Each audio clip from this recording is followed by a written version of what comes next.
recording? Yes, you can let it all in, Marco. Okay.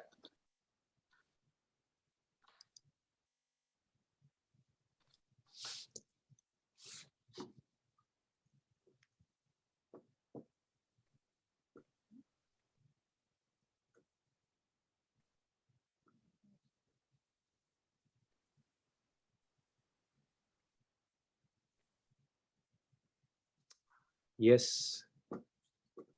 Good afternoon, everybody. Ladies and gentlemen, members and relations. My name is Tom Bakker of the Dutch Chamber of Commerce here in Hong Kong. And on behalf of the Netherlands Thai Chamber of Commerce and the Malaysian Dutch Business Council and the Dutch Chamber, of course, I would like to welcome you to this event, Retiring in Thailand or Malaysia. Grateful also for the support, the generous support of our co-hosting chambers, namely the Benelux Chamber of Commerce in Shanghai and our colleagues in the Pearl River Delta. And finally, also the Nederlandse Vereniging, the Dutch Association here in Hong Kong.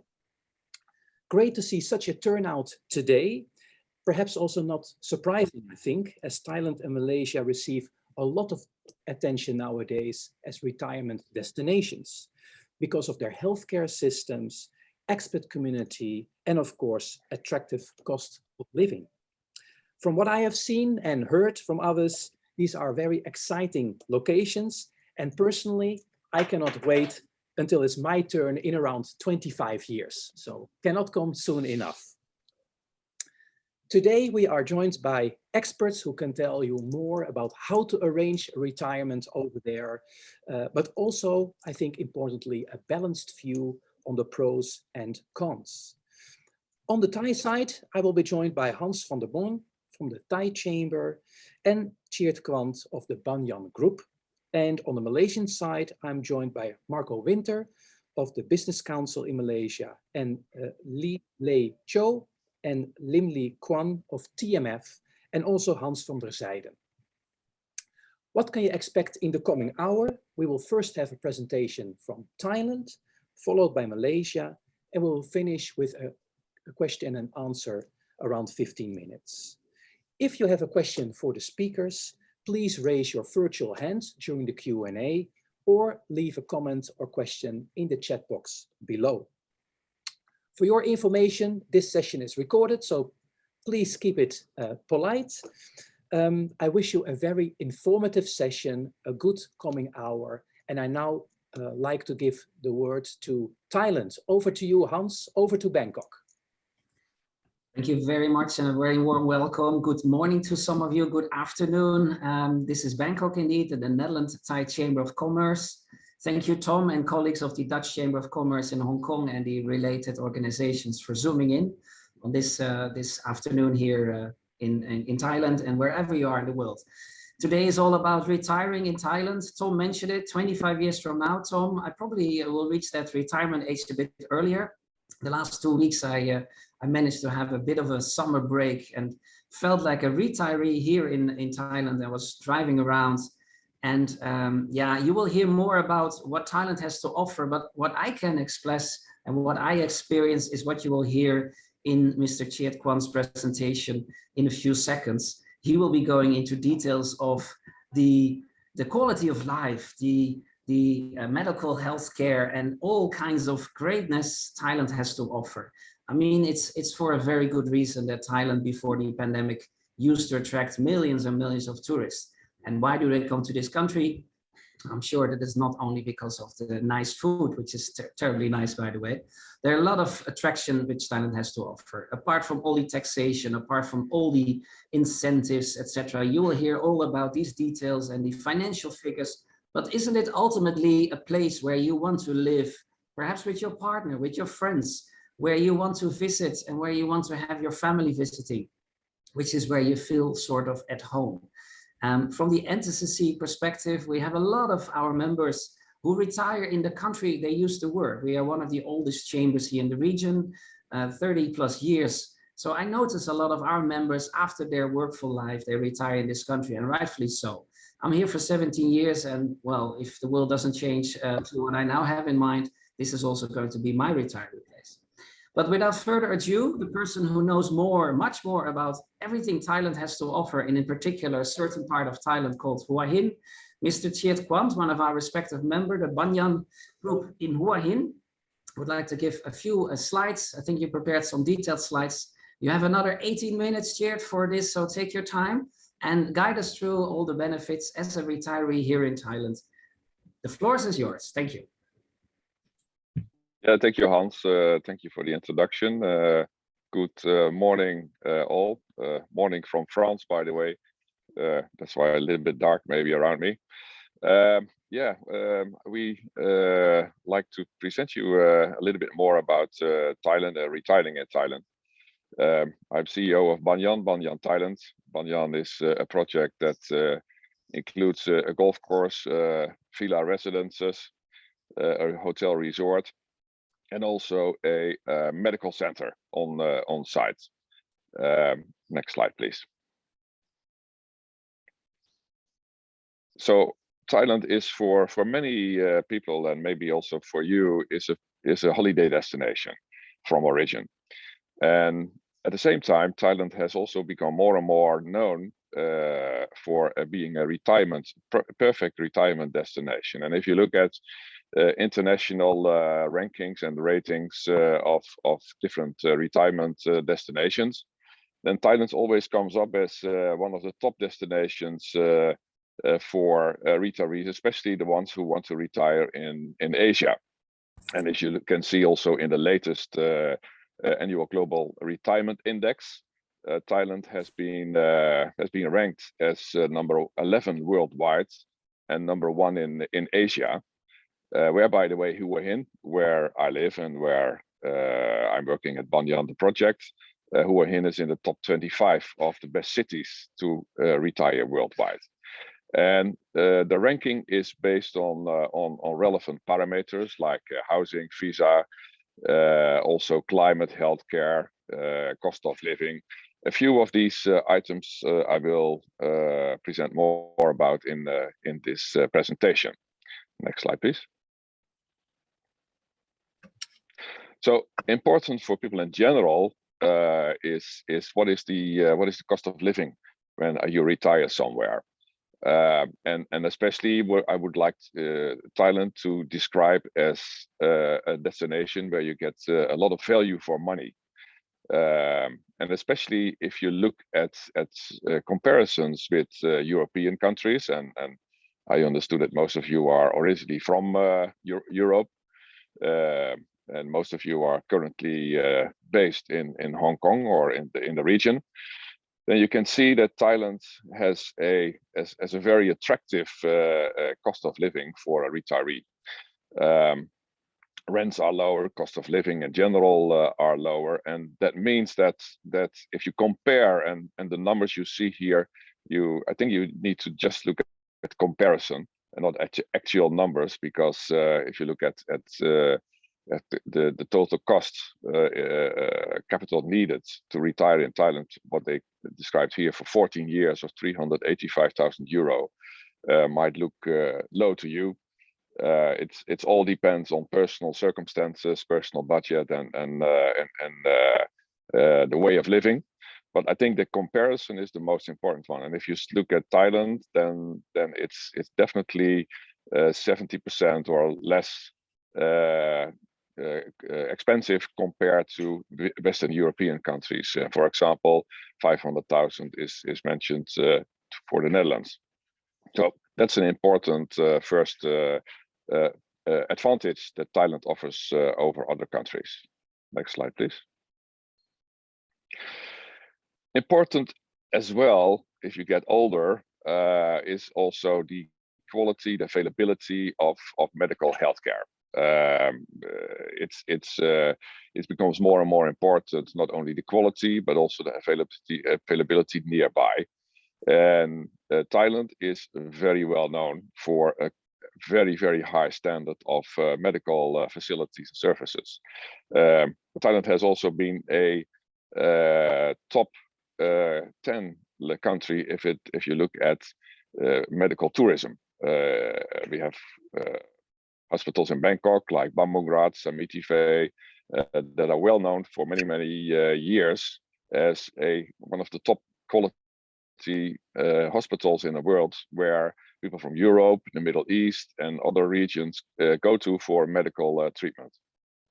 If you look at more, let's say, retirement destinations like Hua Hin, and next slide, please, then there are good quality hospitals, but interestingly enough, and that is on the Banyan side, we also have the first international standards, what in Holland we call huisartsenpraktijk, a general practitioner center, which was founded by a Dutch entrepreneur, also living at the Banyan, in one of our villas, and his wife, she's Thai, has a medical background, and together with a group of mostly retired Dutch medical professionals, they established the first huisartsenpraktijk medical center, which is very popular.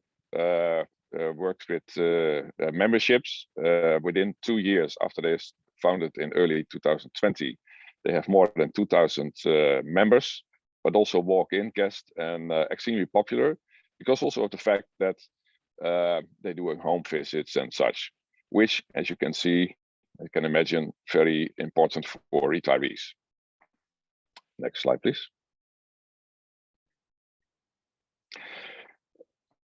If you consider to retire in Thailand, then also housing is becoming an important topic, of course. Buying a house, buying a condominium, or renting a condominium or a house. Not only the cost is attractive, but also buying could be attractive, or building even your own house could be attractive. There's one thing you have to keep in mind in Thailand, is that as a foreigner, you cannot own land freehold in your name. That's one of the restrictions Thailand has. But most of the foreigners, if they want to have land in their name, they do a lease of 30 years, which you can register even at the land office, which is in fact the cadastre,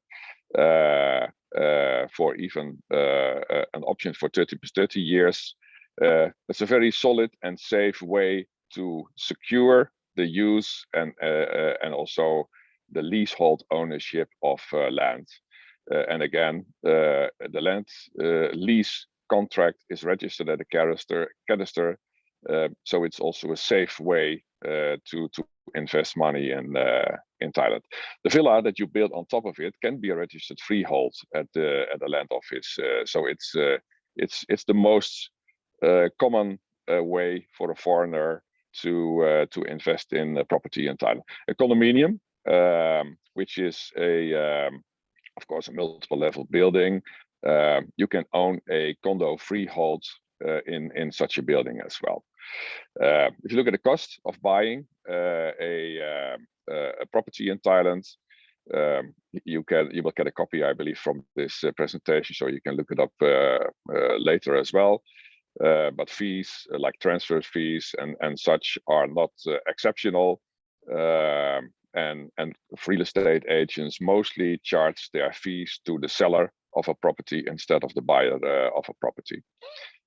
So an attractive way of securing your future retirement home in Thailand. Next slide, please.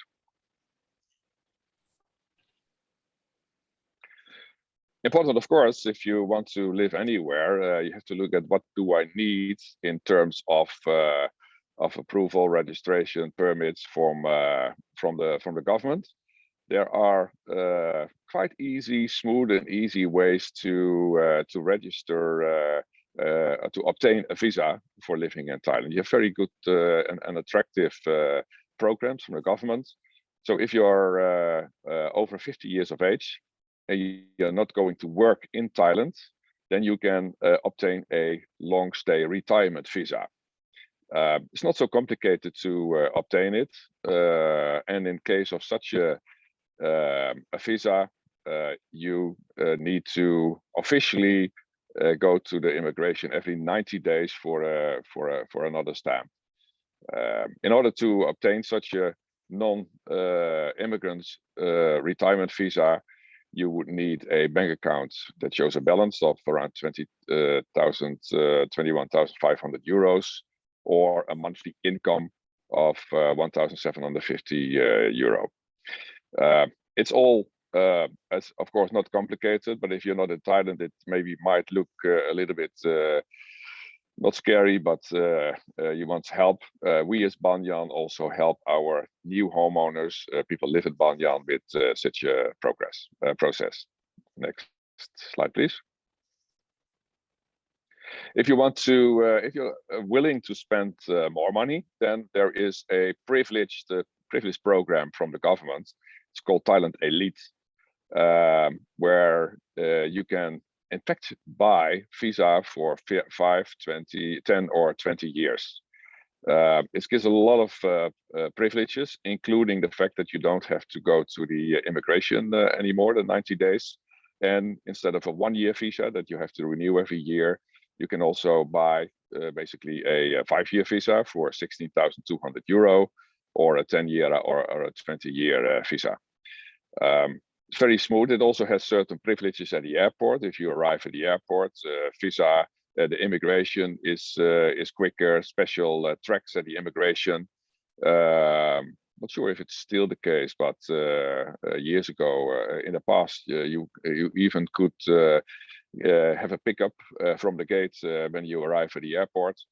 There is also taxi service from the airport to your house. So there's a lot of other benefits and privileges, but the most important thing for you would be that you are secured for 5 years at least of a visa without the hassle of going to the immigration. So it's something that we also support our Banyan clients with. Second slide, please. Taxation. So if you would consider to retire in Thailand, and you stay there for more than 180 days, then basically you are a tax resident of Thailand. However, important to know is that only that foreign sourced income is only be taxed in Thailand if it brought into Thailand in the same year as it is received. So if you have an overseas income and you also perform activities for which you are paid overseas, and you only bring in the funds a year later, the next calendar year, so then you don't have to pay any taxes on that foreign sourced income, which is extremely attractive for the ones who are still having income overseas. There are several countries like the Netherlands, there's a treaty to avoid double taxation. And if you have any income that is taxable, then you can see here what kind of taxation will be applied on such income, which is from 5 to 35% maximum annually.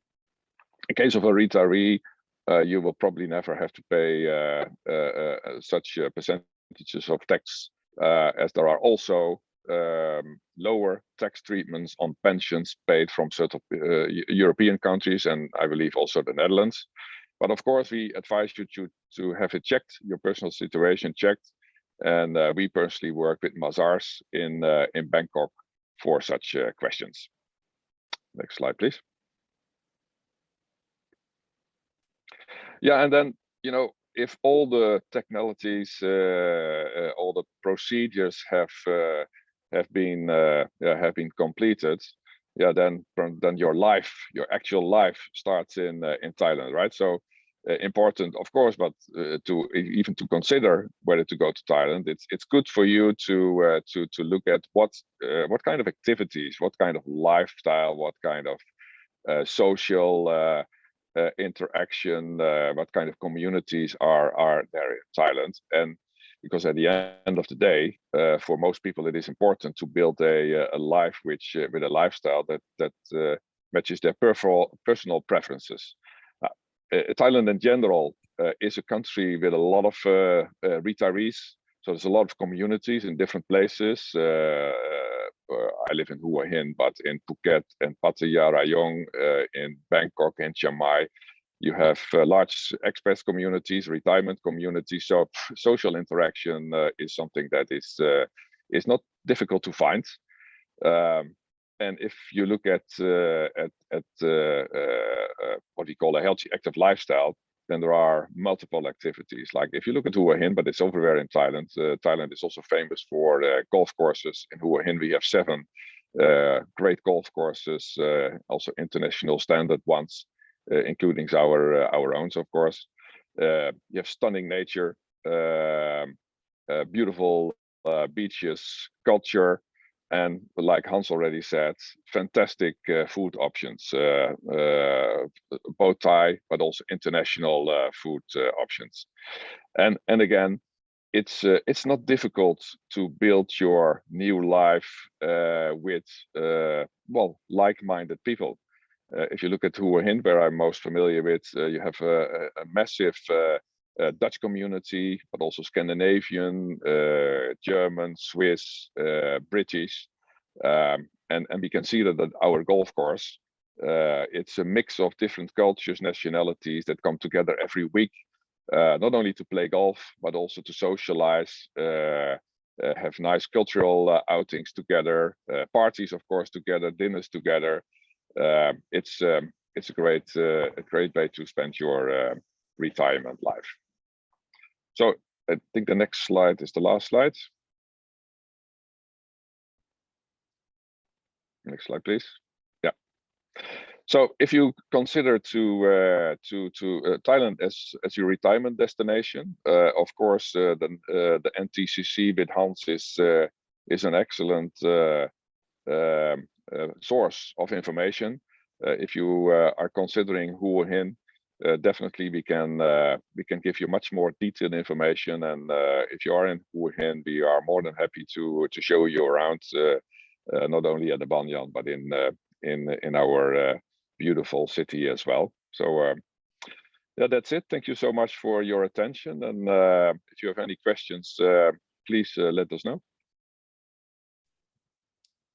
Thank you so much, Tjeerd and Hans. From this perspective of the Thai side, I must say I become more and more enthusiastic about this. So great to hear.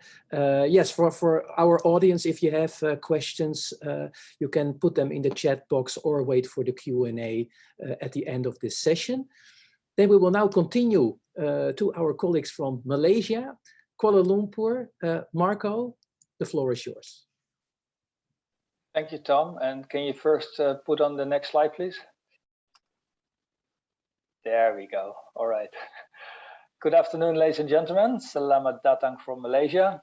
Thank you, Tom, to include Malaysia in this session. The Malaysian Dutch Business Council and our friends are happy to share information with the audience today. Personally, I came to Malaysia in 1993 for 1 year. Now, nearly 30 years later, I'm still here. So I'm probably the closest to a walking testimonial for happy living and working in Malaysia. Malaysia, my second home, or MM2H, was initiated by the Malaysian government in the year 2002 to encourage affluent retirees to settle down in Malaysia. There have been about 45,000 recipients since then, many actually choosing to make Malaysia their first and often only home for retirement. There have been some changes to the program in these 20 years, often related to working status of the recipients, while the program was being evaluated and coordinated between the Ministry of Tourism and the Ministry of Home Affairs through its immigration department. To provide you with some more insights, I'm pleased to work alongside our colleagues from TMF Malaysia, the Managing Director Lim Lee Kwan, and the team lead for visa and licensing, Chu Li Li, to talk about the MM2H permit and process. And later we will hear personal MM2H experiences from supply chain management expert Hans van der Zijden of Supertriers, who enjoys Penang every day since he settled there in 2015. All right, over to you, Lee Kwan and Lily of TMF Malaysia for your slide deck, please.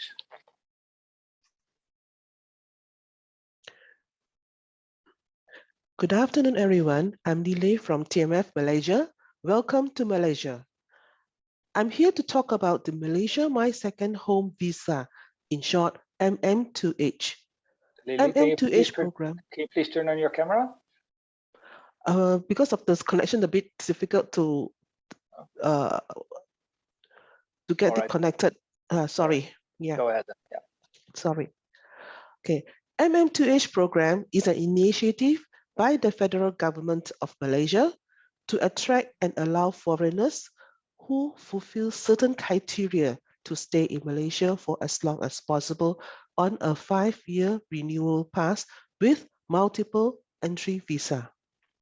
It is open to all foreigners from countries regardless of race, religion, and gender. All main applicants are to fulfill certain personal and financial criteria set by the Malaysian government. Hence, MM2H has been and will continue to be popular amongst retirees and expatriates seeking a second or even main home from the country of origin due to the many positive attributes in Malaysia. In the Expat Insider 2021 survey, Malaysia was ranked 4th as the best destination for expatriates to live and work, as well as ranking above the global average in every index such as ease of settling in and cost of living index. Next slide, please.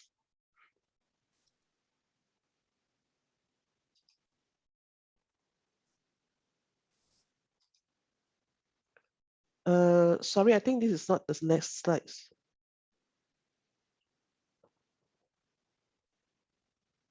No, not this one. An earlier one. Earlier one. The second slide. The second slide. Yes. Why Malaysia?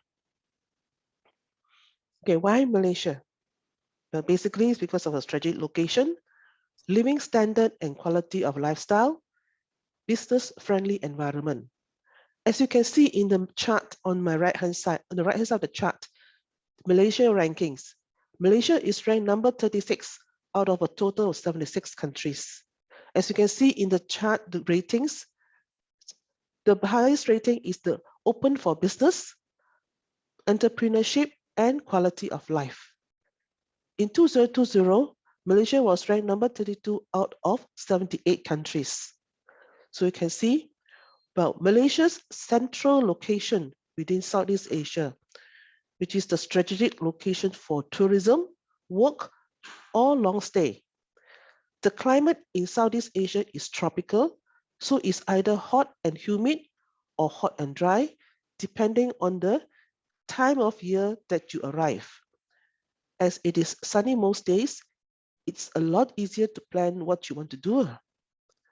Kuala Lumpur, the capital of Malaysia, is a cost-effective area to live as compared to many countries in Asia due to its affordable housing and favorable cost of living. According to iPrice Group, the cost of living for a single person in Kuala Lumpur is estimated at Malaysian ringgit 3,500, which is equivalent to euro approximately 770. The cheapest among its Southeast Asia countries.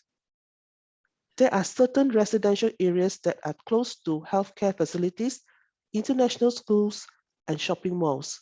Expatriates can travel within Kuala Lumpur with the integrated public transport network that includes the light rail transit, Klang Valley Mass Rapid Transit lines, KTM Intercity, and ETS interstate trains, and ERL lines. Next slide, please. Okay, this is the MM2H visa. It is a visa, it's renewable, it's a 10-year renewable visit pass. MM2H is open to all countries recognized by Malaysia. There are 2 types of MM2H in 2021 programs. Okay, do note that Malaysia is a federation of 13 states separated by the South China Sea into 2 regions, Peninsular Malaysia, which is West Malaysia, and the East Malaysia. The state government in the East Malaysia, that is Sabah and Sarawak, retains a relatively high degree of local government autonomy, resulting in the adoption of different immigration requirements and practices. The MM2H is divided into MM2H for Peninsular Malaysia and the East Malaysia, that is Sabah MM2H and Sarawak MM2H. These two types of programs offered by the government, where one of them have a little more stringent conditions under the new launched MM2H 2021 programs. Generally, the applicant can get a 10 years visa pass to Malaysia with certain terms and conditions. I would now let you have an insight on the Peninsular MM2H and Sarawak MM2H visa, which covers the changes, the criteria, and the main benefits. Next slide, please. Okay, here in this slide, we have a comparison of the requirements of certain of the current and previous MM2H programs. The section on my left shows that is MM2H 2020, the old program, which was suspended since July 2020. Whereas on my right, the sides on the right shows that is the MM2H 2021, the new program, which opens for application since October 2021. As you can see in the old MM2H 2020, the offshore monthly income, which is Malaysian ringgit 10,000, which is equivalent to approximately euro 2,200. So this offshore income requirement under the new program for the applicant has increased 4 times as compared to the old program to ringgit Malaysia 40,000, which is equivalent to euro 8,800. The applicant would also must have a fixed deposit of Malaysian ringgit 1 million, which is equivalent to euro 2,200. And also for a dependent, each dependent, you need to place ringgit Malaysia 50,000 or equivalent to euro 11,000. And liquid assets of 1.5 million Malaysian ringgit, which is equivalent to euro 330,000 to make an application. For your information, with the old program, 50 years and above of age, the fixed deposit placement is 150,000 Malaysian ringgit, which is equivalent to euro 33,000, and liquid asset of 350,000, which is equivalent to euro 77,000. While those who are below 50 years of age would need to place the fixed deposit of ringgit Malaysia 300,000, which is equivalent to euro 66,000, and liquid assets of 500,000, which is equivalent to euro 110,000. The MM2H visa are renewable for the 10 years, but the MM2H 2021 requires the applicant to renew at the 5th year for another 5 years. The applicant need to pay the processing fee of ringgit Malaysia 5,000 for applicant, which is equivalent to euro 1,000, or for the dependent, which is Malaysian ringgit 250,000, which is euro 500 for each dependent. There's a renewable rate, which is a ringgit Malaysia 90 equivalent to euro 20, has been increased to ringgit Malaysia 500, which is equivalent to euro 100 per year. This is the visa fee. Next slide, please. Okay, this is the globe of the countries, the globe where you can see the countries of Malaysia. The country of Malaysia, which is in red, you have 2 islands, which is on the left and right. The one on the left is West Malaysia, which is Peninsular Malaysia, and the one on the right, which is East Malaysia, which consists of Sabah and Sarawak. Sabah is located on the top part, looks like smaller island on the top part, adjoining to the larger piece of land, which is Sarawak. So Malaysia is the heart of Southeast Asia. It's a gateway to Asia and beyond. Next slide, please. Okay, types of MM2H. Well, as mentioned in the earlier slide, there are 2 types of MM2H which you may apply for. the MM2H Peninsula for West Malaysia, and MM2H Sarawak of East Malaysia.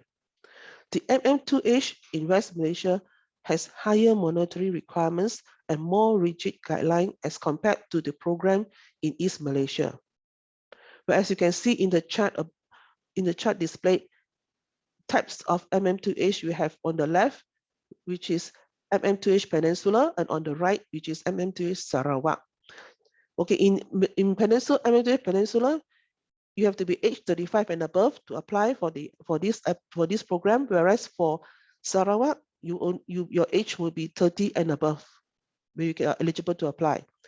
And on the part of the fixed deposit, as mentioned earlier, is Malaysian ringgit 1 million, which is equivalent to euro 220,000. Whereas for Sarawak, for an individual, they only need to place fixed deposit of Malaysian ringgit 150,000, which is equivalent to approximately 33,000. And for a family to apply, it will be equivalent Malaysian ringgit 300,000, which is equivalent to euro 66,000. Okay, the other requirement is that you must, for this application for the MM2H Peninsula, you have to stay in Malaysia for a cumulative of 90 days per year. Whereas for Sarawak, you only need to stay for 15 days per year. And thereafter, you can either have a long stay in East or West Malaysia. For medical checks for the Peninsula Malaysia, they accept medical check during endorsement and medical report issued within Malaysia. Whereas for MM2H Sarawak, the medical check must be done before application and report must be issued within Sarawak. I would also add on some information pertaining to the Sarawak program. That is, the withdrawal of the deposit can only be made in Sarawak. The usage of the sum will be only for purchase of property or car, medical or insurance in Sarawak. For your information, the MM2H holder usually can only buy properties priced over ringgit Malaysia 1 million, which is equivalent to euro approximately 220,000. This is the minimum recommended price set by the federal government. However, land issues are decided by the state. So some states set different limits. Like Penang has a lower limit of about ringgit Malaysia 500,000, which is equivalent to euro 110,000. And Sarawak sets a lower limit of ringgit Malaysia 350,000, which is equivalent to euro approximately 77,000. Okay, next slide, please. Okay, we have here the new MM2H will unquestionably result in a drop in new applicants due to the stricter conditions, but Malaysia remains an attractive option due to its affordable housing and favorable cost of living. The government wanted to attract the right people to participate in this program, that is, those who have the financial means to spur the local economy, including in real estate, health services, education, and domestic tourism. People seek to relocate or migrate to Malaysia for various reasons. These include work, opening up a business, children's education, and so on. The MM2H visa may not be appropriate for all these reasons. There are various other categories of passes, for example, the employment pass and the resident pass, which may be more appropriate to you. The dependents of the employment pass and the resident pass holders may apply for dependent pass. Next slide, please. Okay, if you want to know more about the MM2H employment pass and residence pass applications, please contact TMF Malaysia for more information. TMF Malaysia can assist you to apply for the passes or visas that fit into your requirements. Feel free to contact us if you have further inquiries. Thank you. That's all. Thank you very much, Lile. And And we would now like to move to Hans van der Zijden for some personal experiences sharing. Hans, you went through the process 2014, 2015, and you started living in Penang. Of course, we've just heard the details about the application of the previous permit and now the changes, but overall, what can you share about the opportunities that Malaysia, my second home, has to offer? Hans, over to you. Yeah, first of all, we looked at a number of countries when we decided to retire, right? And for information, I'm consulting Superdry, and we have our own expats in Thailand as well. So we have a bit of an idea about how things are between the two countries. I think it's no point spending too much time about what the old system brought and what was the advantage. It's more like for me personally, what was the difference between Malaysia, Thailand, and forgetting all the other countries we considered, including Singapore, Hong Kong at that time, but of course no longer now, and the Philippines. So basically one of the main reasons was the ease of getting this visa and the duration of the visa, which is 10 years. And basically we only had to go to one consultant in Malaysia, and it was a one-stop shop. We had to give him a couple of bank accounts over the last 3 months, how much we had on deposit. So basically the ease of the whole process was one of the key elements for us to decide we prefer Malaysia. Also, and I see it every year with my colleagues in Thailand, the paperwork in Thailand is much more elaborate. It's much more irregular. In Malaysia, the 10-year visa means everybody leaves you alone for 10 years. And you won't have any interference. The only time you may get a contact is if you need a driving license, but even that can be arranged via a third party who does it for you. But you have basically nothing to do with the bureaucracy in Malaysia, which is one of the most important things. The other thing is language, right? Language, there are obviously more native English speakers in Malaysia than there are in Thailand, right? There are a lot of people in Thailand who speak English, but when you talk about native speakers, there's a big difference there. When it comes to people, also a major reason why we choose Malaysia, because in general, the Malaysian people are extremely friendly. Even when you compare them to other areas like Singapore, they're very, let's say, they're seeking contact with you. There's an interaction, natural interaction. And if you react to that, it's, I lived in Hong Kong. The only locals I knew were the ones working in the office. The rest, it was very difficult to have contact with locals. Singapore was much better, but nothing like there is in Malaysia, right? Also, the culture of Malaysia is that they are less aggressive when it comes to making money on foreigners. Maybe it's laziness, maybe it's not, but definitely there's a less pressure when you are in where they try to get more money out of you than when I compare with other countries. On the areas in Malaysia, personally for me, there's only 3 areas. It's if you work in Singapore and you want to live cheaper, you stay in Johor, right? If you want to live in the big city, you go to KL. But KL is not Penang. Penang is totally different. It's basically a Chinese enclave within Malaysia. And Malaysia, of course, the majority of the people are Muslim. So there's also in Penang, but the way they interact, everybody is very low key, and it's very, a very much relaxed atmosphere. It's a bit slower in Penang, and those are the things at least we like very much. When it comes to cost, I think, I'm not sure many people realize it, but a lot of things in Malaysia are controlled by the government.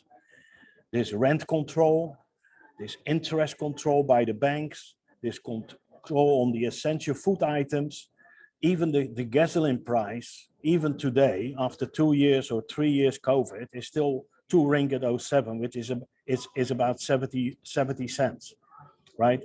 So these are also things which are a little bit invisible, but when you compare to other countries where they don't have the luxury to have gas resources, then obviously and the same applies for your electric bill every month and your water bill. Everything is de facto controlled through a government or a government company, a GLC. When it comes to taxes, you don't have to, in Malaysia, unless you manage to get a kind of, under your retirement plan, a kind of shorter time working, you don't have to deal with taxes as long as the money which is coming in comes from an account overseas. There basically is no tax on it at all, at least for the foreseeable future. We talked about buying houses in Malaysia. You know, as you know, I have an apartment or a few apartments, and basically a decent 5-star apartment is about $1 million, and which is about 1,500, 1,600 square foot, 3 bedrooms with security in a high-end area of KL or in Penang. If you buy a place like that, you have to pay down payment of 30%. Your interest rate is capped by the government, so there's always a control on what you pay. The actual rent for those apartments is roughly about somewhere 3,500 ringgit a month. If you do the calculation, you will pay more if you rent than when you buy it, right? The other thing is, like everywhere else in Asia, there's a lot of apartments which are sold but never used, right? For whatever the reason it is. Okay, as far as let's say the 2 visas are concerned, the only I don't know how many people there are. The only thing I can talk for Penang and friends of mine, there's a lot of people now in Penang which basically use the Sarawak MM2H, right? And from what I understand is that the new scheme of Peninsular Malaysia, and I think I'm not the expert on that. I mean, that should be our friends from TNF. I think only a handful of people after they started it last year have actually taken such a visa. And so that is basically, for me, it's more like a business comparison from why I love Malaysia and why I'm not in Thailand. And that is basically what I'm trying to say. So thank you. If there's any questions, I'm later happy to answer them. Thank you. Back to you, Tom. Thank you so much, Hans and Marco, and TMF, of course, from the story from Malaysia. Even a bit competitive here and there. So that is great to see between Malaysia and Thailand. Well, I think both very nice destinations. So let's start the Q&A. You can raise your virtual hand or activate your mic. I see some first questions coming in on the chat. You can also use that in the chat box below. I see a question from Monique for Cheert. Do you know, Cheert, if there is an agreement between Thailand and France and its retirement scheme? Yeah, thank you for your question, Monique. So there is a treaty between Thailand and France to avoid double taxation. That's an important one, I believe, for you. And for the rest, the tax benefits or tax schemes that I presented within Thailand are not dependent on your nationality. So I think the double tax treaty is the most important one for you. Yes, so that is in place. I hope that answers your question. Thanks, Cheert. Until we hear otherwise, it will answer the question. Any other questions from the audience? Who would like to start? Yeah, I see a question coming in from the chat regarding the Malaysia story. The requirement for MM2H changed last year.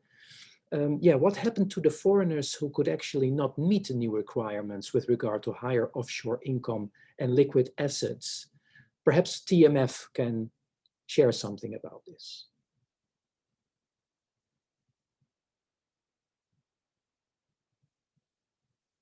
Otherwise, I can give a first response on that. Actually, yeah, when the discussion was ongoing last year on this situation, we also did our own survey together with the other chambers of commerce here. We had a very long dialogue with the respective ministries. We called together Ministry of Home Affairs, Tourism, and International Trade and Industry. And yeah, it was clear that many of those existing MM2H holders would not be able financially to meet the new requirements. And ultimately, the government decided that if you are staying here under the old MM2H permit, you would be allowed to renew under the old requirements. So if you're already staying here, as I said, many make this their first home or their only home. You are allowed to stay and renew under the old requirements. Only completely new applications will have to look for those new regulations. So that was quite a relief to everybody. Right. Yeah. Good. So you're allowed to stay, Marco. Yeah. Yeah. Yeah. Perfect. Other questions?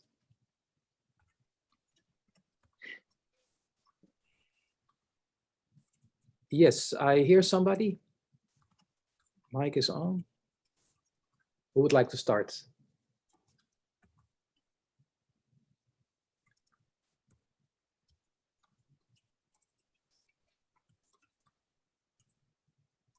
Okay, if no question at this moment, maybe people are still thinking. I have a question maybe I see here a few coming in. Maybe it was my connection.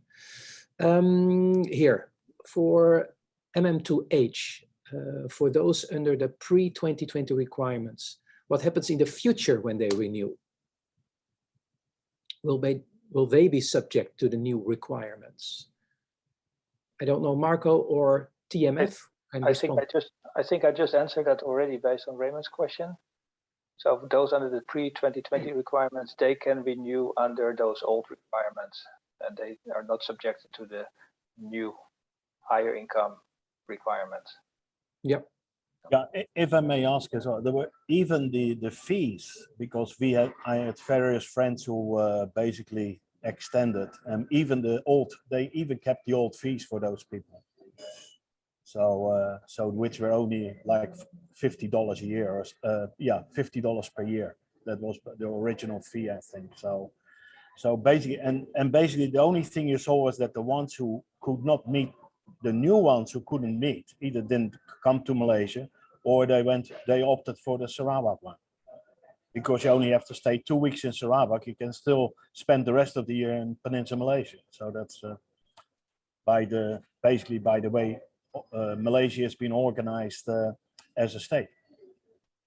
Hans, when you say $50, you mean Malaysian dollars, correct? Malaysian ringgit. So yeah. In other words, about 10 euros. So that's yeah. I believe that was the annual amount which correct. They raised much higher now. So that's. But like I said, you don't even notice that because you pay everything up front, whether you do your 5 or your 10 years. And then basically the next time you see those people is your agent when the next 5 or 10 year comes along. So. Right. Thanks for clarifying, Hans. Yeah. Perfect. Let's go to the next question from Stefan, which is again about Malaysia. Yeah, how difficult is it actually to move your capital out of the country when you eventually ever decide to leave? Are there any capital restrictions in Malaysia? Lee Kwan, can you take that? Yeah, let me take that. No, actually, I said Lee Kwan, not Hans. Oh, sorry, Lee Kwan. Okay, all right, I'll shut up. Or Lee Lai. Our understanding is that there's no restriction of funds in and out of Malaysia. There shouldn't be any issue to move out the capital from Malaysia. Yeah. All right. That's very useful to know. Is that your experience as well, Hans? So, I mean, the answer is correct, but the reality is that if you bring any foreign currency in, unless you have an external US dollar account, right, you have to convert it first into ringgit, right? And then if you bring it out, obviously, depending what the rate of exchange of the ringgit is, right? But because basically Malaysia is very similar to Thailand, you're not, basically there are no foreign currencies account unless they are an external account. So, and even if you have, you can keep your US dollars or your euros in an external account. When you expatriate or when you want to bring the money out, you still have to exchange it first into ringgit before you actually can convert it back and send it out in euros back to wherever you want to send it to. Good to know. Thank you, Hans. Yeah. Thanks for sharing. Yeah. Let's go to the next question. How about schools in H8? So I guess that concerns Thailand, unless I'm wrong. I think it concerns Hua can Hin. somebody maybe from the Thai side answer this question? Are there any schools and what is the quality? Yes, I think the HH stands for Hua Hin. Yeah, correct. Yeah, Yeah. okay. Yeah, well, there are several international schools in Hua Hin because also of the history of quite a lot of expats working there in the hospitality industry. Hua Hin has almost all international five-star hotel brands. So there's quite a significant expat community with most of them with children. So yes, there are different international schools, international standards, quality schools already.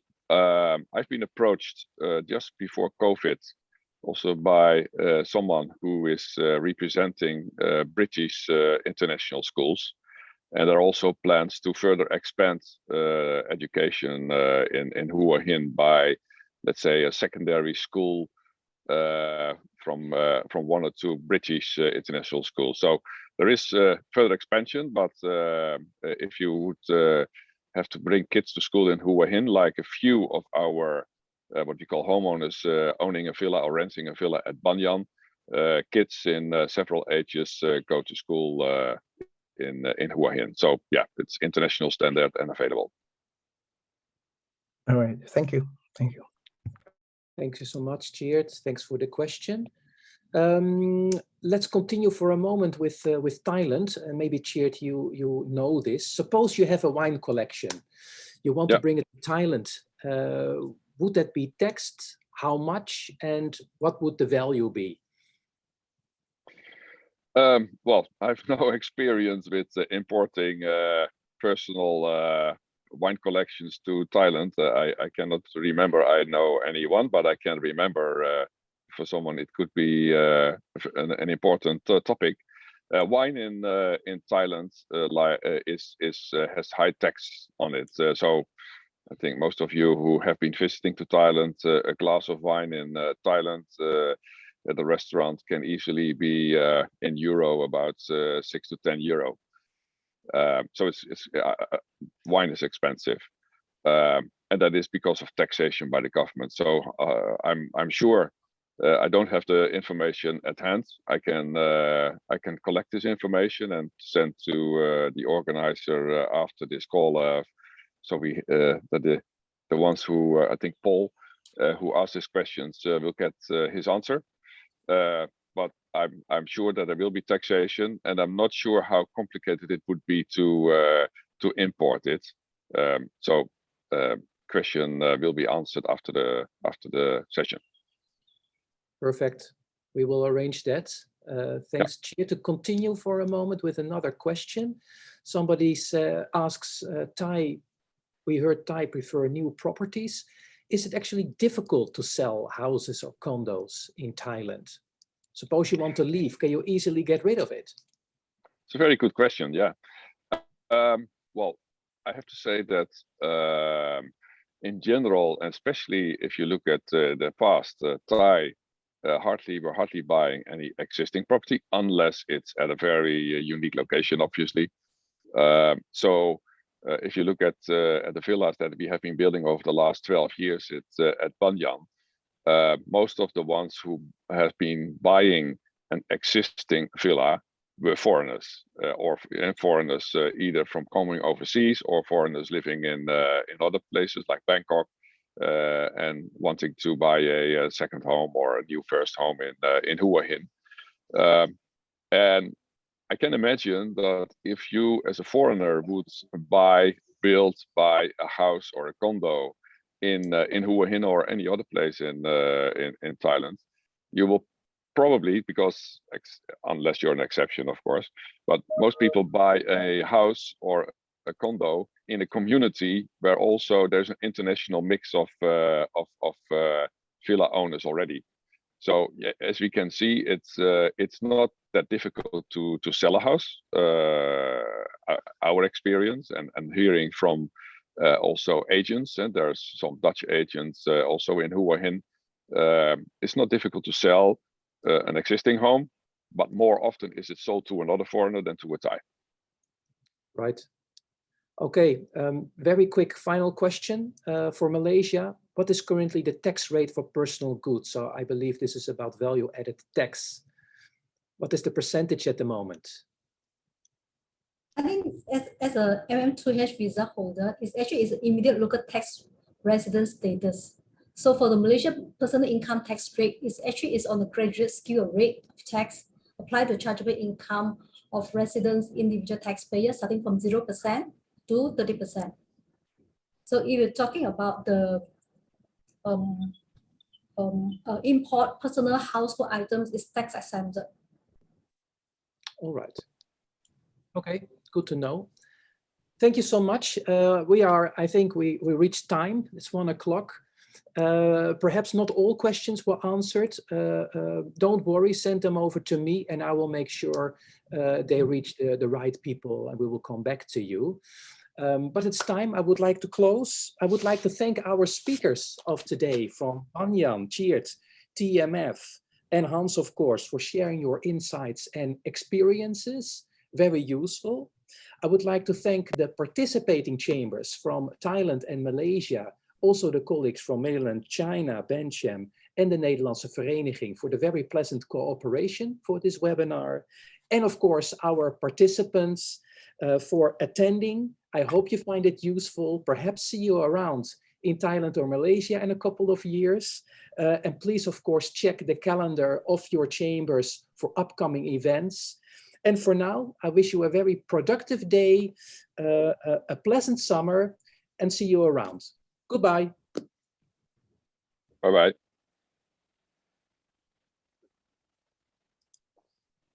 Thanks, Tom. Bye, Thanks everyone. a lot. Thank you all. Bye-bye. Thank you. Have a nice day.